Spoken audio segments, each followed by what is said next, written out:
How to deal with your emotions and stop passing them to others. This is a very, very important topic. I think that this will be one of the biggest challenge for people trying to practice emotional intelligence in the workplace, at home, on the road, and in different places.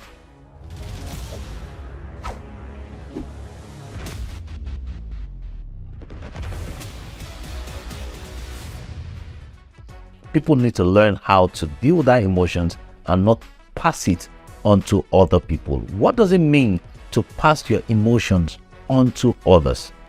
It simply means that when you feel emotions, you express them in such a way that it has a negative impact, negative effect on the people around you and in your environment. An example is that you are angry in the midst of people and then you lash on them. What that means is that you are angry and you have passed your emotion to them through expression. And you don't want to be such a person who constantly express emotions in such a way that it affects people around you negatively. That would give you a negative employee brand in your organization, and in everywhere you find yourself, it would deter people from you. So I have 9 tips that I'm going to share with you today, 9 practical tips to help you manage your emotions and stop passing them on to others. And this will help to give a better definition of you. The very first tip for you to manage your emotions and not pass it on to others would be to identify the emotions that are difficult for you to manage and express. For different people, this will be different emotions. Some people are not able to manage their irritation. Once they are irritated, you would see it on their face and you will see that expression of irk around them. And sometimes that is very, very wrong in certain places. For some of you, it will be your anger. You don't know how to manage your anger. You constantly pass it on to other people. For some of you, it will be your frustration. So I don't know what yours is, but the first thing you need to do is begin to identify what emotions in your life are difficult for you to express in such a way that you express them and it negatively impacts on people around you. If you don't know it, you won't even know how to manage it.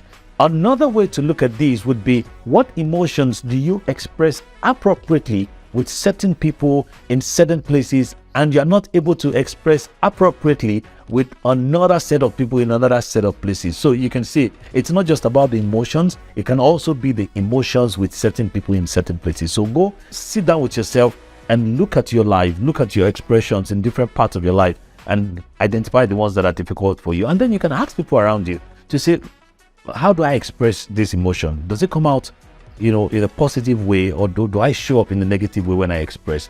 And that will help you to sort out tip number 1. Number 2 will be to practice emotional deferred gratification. Emotional deferred gratification is that capacity for you to resist the urge to act on an impulse in the moment, hoping that there will be a benefit in the longer term.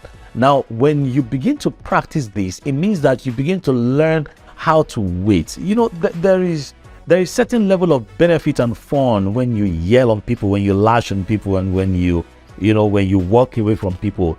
But when you practice emotional deferred gratification, it means you are resisting the temptation to enjoy the benefit from those inappropriate actions, so that you'll be able to find that window that would give you the opportunity to choose what to do.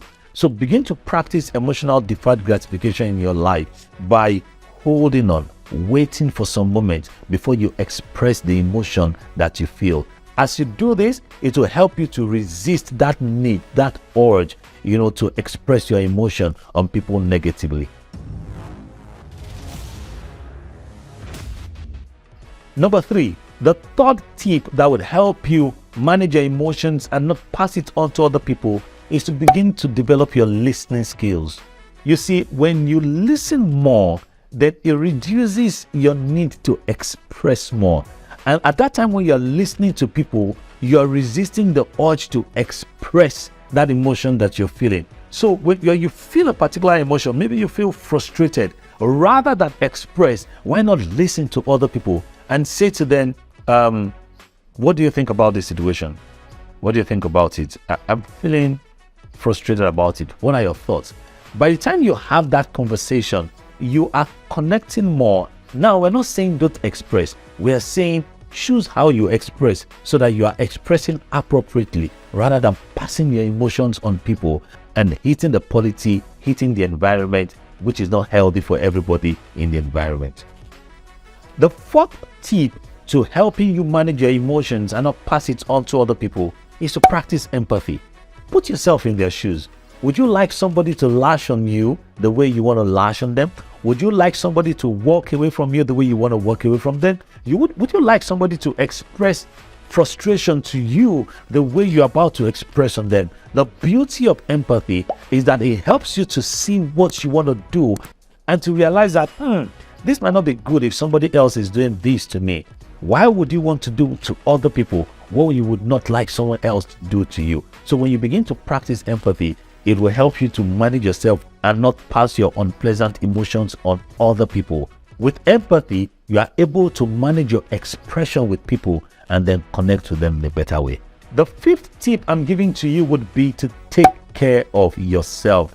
When you're hungry, when you're tired, when you're stressed, the emotion you feel will be more intense. And when they are more intense, you either want to quickly push them out or you want to get soaked in the emotions. And at that time, the way you're going to express it would not be healthy. So you need to take care of yourself. Why would you continue to work when you've not eaten? Little things will frustrate you because you are hungry.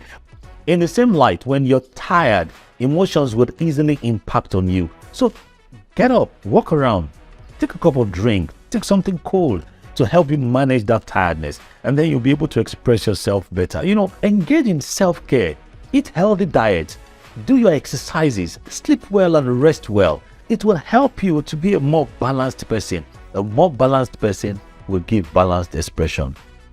The sixth one is that you bring some level of humor into your life. Come on, life is not that deep. You can't be continuously overtly serious with everything, everybody, and every time. When you notice that there's certain level of intense emotion around you, it will be great to make light of the matter. Throw in some humor here and there and let people relax and laugh, and that would help you to begin to manage your expression. If you're continuously serious with everything and every situation, most likely you will get so intense and overwhelmed, and it will begin to affect how you express, and then you'll be passing your emotions on people. So bring some humor into your life.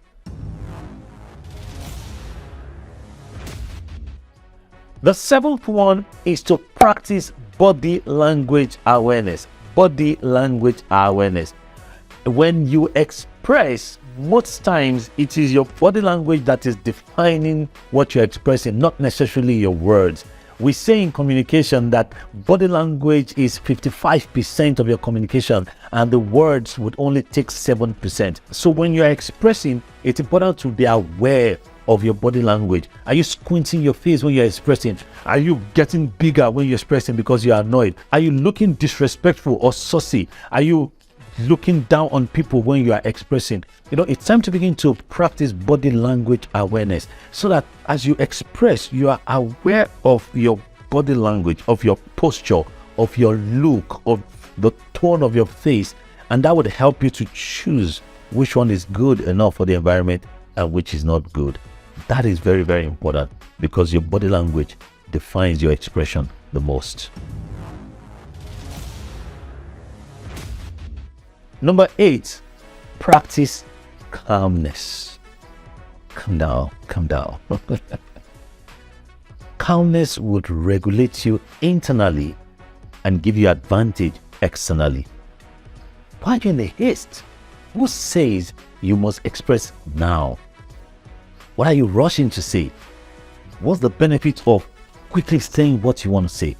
When you are calm, you would be able to choose the expression that is good for you. So you need to begin to practice taking deep breath when you're about to express. When you take deep breath, you are able to achieve that calm state. And most likely, your expression would not be negative, irrespective of what you have felt. So let there be a space of calmness between the emotion that you feel and the expression that you're about to give. You can never get it wrong with calmness. The last one would be for you to seek support.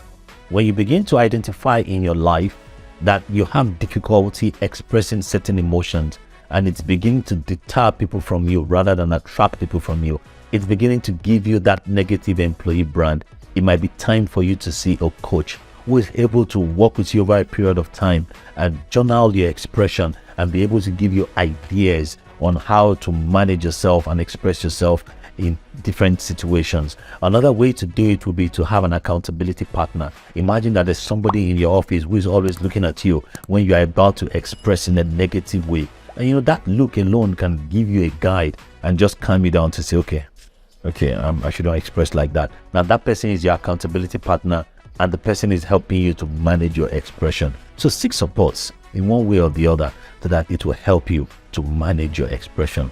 Don't forget that the way you express defines you and defines the environment you find yourself.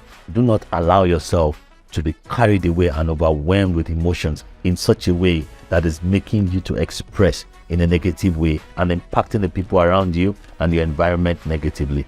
So go ahead and begin to practice these tips, and you'll begin to see that you're managing your expression and your environment in ways that are healthy and appropriate.